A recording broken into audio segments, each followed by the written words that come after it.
सो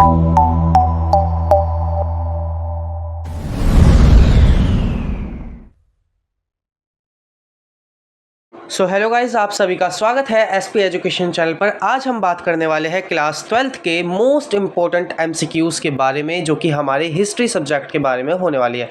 और ये सीबीएसई 2026 के लिए बहुत ज़्यादा इम्पोर्टेंट वीडियो हो जाती है। तो सबसे पहले फर्स्ट क्वेश्चन पे आते हैं। फर्स्ट क्वेश्चन क्या कहता है कि, तो ये देखिए हमारा फर्स्ट क्वेश्चन ये रहा। फर्स्ट क्वेश्चन क्या कह रहा है कि किस अभिलेख में लगभग 5वीं शताब्दी ईस्वी में के रेशम के बुनकरों की एक श्रेणी का उल्लेख मिलता है। मतलब किस अभिलेख में हमें रेशम के बुनकरों का वो मिलता है उल्लेख, तो इसका आंसर हो जाएगा मंदसौर अभिलेख। ठीक है, नेक्स्ट क्वेश्चन पे आते हैं कि किसे भारतीय पुरातत्व मतलब ASI archaeological survey of India का जनक अर्थात पिता कहा जाता है। तो आंसर है अलेक्जेंडर कनिंघम को भारतीय पुरातत्व सर्वेक्षण विभाग का डायरेक्टर जनरल या पिता कहा जाता है फर्स्ट। ठीक है, इसके बाद नेक्स्ट क्वेश्चन आते हैं। नेक्स्ट क्वेश्चन क्या कह रहा है कि बर्नियर ने निम्न में से भारतीय मुगलकालीन शहरों को क्या कहकर पुकारा था। बर्नियर, वही फ्रांसवा बर्नियर की बात हो रही है यहाँ पर। तो उन्होंने भारतीय मुगलकालीन शहरों को शिवनगर कहकर पुकारा था। नेक्स्ट क्वेश्चन पे आते हैं कि चित्र को पहचानिए। ठीक है, आपके स्क्रीन पर एक चित्र आ रही होगी, इसको बताइए ये किसकी चित्र है। ठीक है, आपके सामने मैंने ऑप्शन दे दिया है, इसका आंसर आपको कमेंट में करना है। ठीक है, ये रानी पद्मावती का चित्र था या सुल्तान जहां बेगम का या शाहजहां बेगम या प्रभावती गुप्त का। ठीक है, आंसर कमेंट में कर दीजिएगा, धन्यवाद।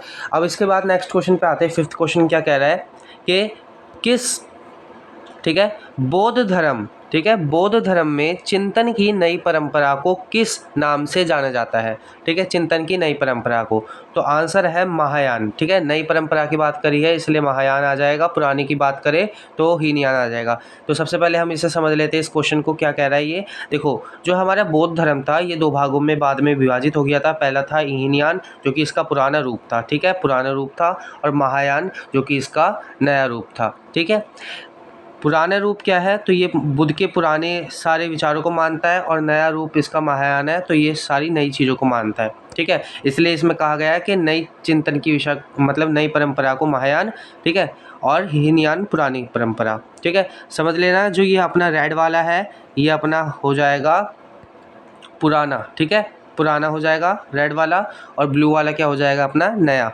ठीक है, नेक्स्ट क्वेश्चन पे आते हैं कि किन राजाओं को उनके मातृ नाम से मतलब माता के नाम से चिन्हित किया जाता है या माता के नाम से जाना जाता था।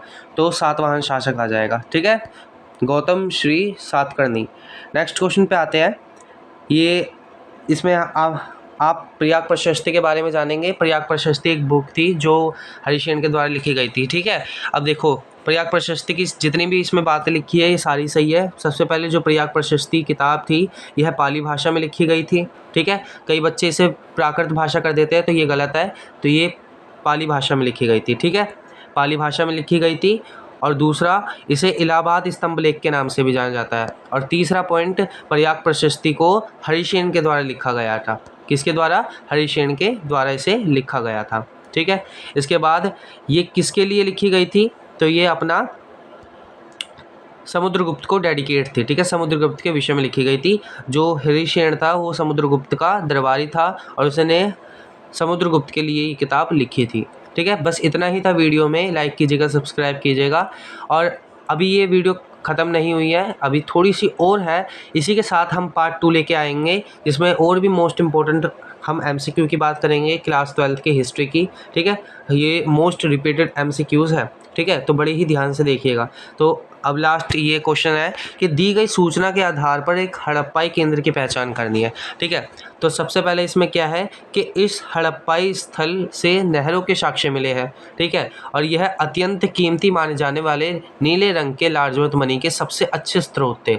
यहाँ से जो लार्जवर्थ मनी थे, नीले ब्लू रूबल, यहाँ से आयात किया जाता था। हड़प्पा सभ्यता के लोग आयात करते थे। तो ये कौन सी जगह है? ये जगह है हमारी शोरतुगई। ठीक है, शोरतुगई इसका आंसर हो जाएगा। ठीक है, अब नेक्स्ट क्वेश्चन पे आते हैं ये अष्टाध्यायी एक पुस्तक है, ठीक है। संस्कृत व्याकरण अष्टाध्यायी के लेखक कौन है, ठीक है। एक चीज़ क्वेश्चन में और पता लग रही है, अष्टाध्यायी किस भाषा में थी, तो संस्कृत भाषा में थी। और इसे लिखा किसने था अष्टाध्यायी किताब को, तो ये पाणिनि ने लिखा था, ठीक है। पाणिनि कौन थे, महर्षि पाणिनि को यहाँ पे पाणिनि कहा गया है, ठीक है। तो महर्षि पाणिनि आ जाए तो इसको आंसर पाणिनि ही लिखना है, अष्टाध्यायी के लेखक थे। इसके बाद नेक्स्ट क्वेश्चन क्या है कि उड़ीसा के शासकों को क्या कहा जाता था, तो उड़ीसा के शासकों को बेसिकली यहाँ पर गजपति शासक कहा जाता था। नेक्स्ट क्वेश्चन पे आते हैं कि असम के शासकों को क्या कहा जाता था, ठीक है। असम के शासक जो थे ये उत्तरी साइड में थे, ठीक है, उत्तरी भारत के साइड में, और मतलब उत्तर पूर्वी साइड में थे, तो इसका आंसर हो जाएगा अहोम शासक, ठीक है। असम के शासकों को कहा जाता था अहोम शासक। नेक्स्ट क्वेश्चन पे आते हैं, राजा रुद्रदमन, ठीक है, ये क्वेश्चन आया था लास्ट टाइम पे मिड टर्म में, ठीक है। तो राजा रुद्रदमन के बारे में दो कथन लिखिए, तो ये दोनों कथन सही है, ठीक है। तो दोनों कथन, पहला है कि शक वंश से थे ये, और दूसरा इन्होंने सुदर्शन झील की मरम्मत करवाई थी, ठीक है। बस इतना ही था इस वीडियो में। अगली वीडियो और ज़्यादा MCQs लेके आएंगे, और ज़्यादा मोस्ट रिपीटेड MCQs जो हर पेपर में से मैं अपने हाथों से लिख कर इसमें अपने को दूंगा, ठीक है। बस इतना ही था वीडियो में। धन्यवाद, लाइक कीजिएगा, सब्सक्राइब कीजिएगा।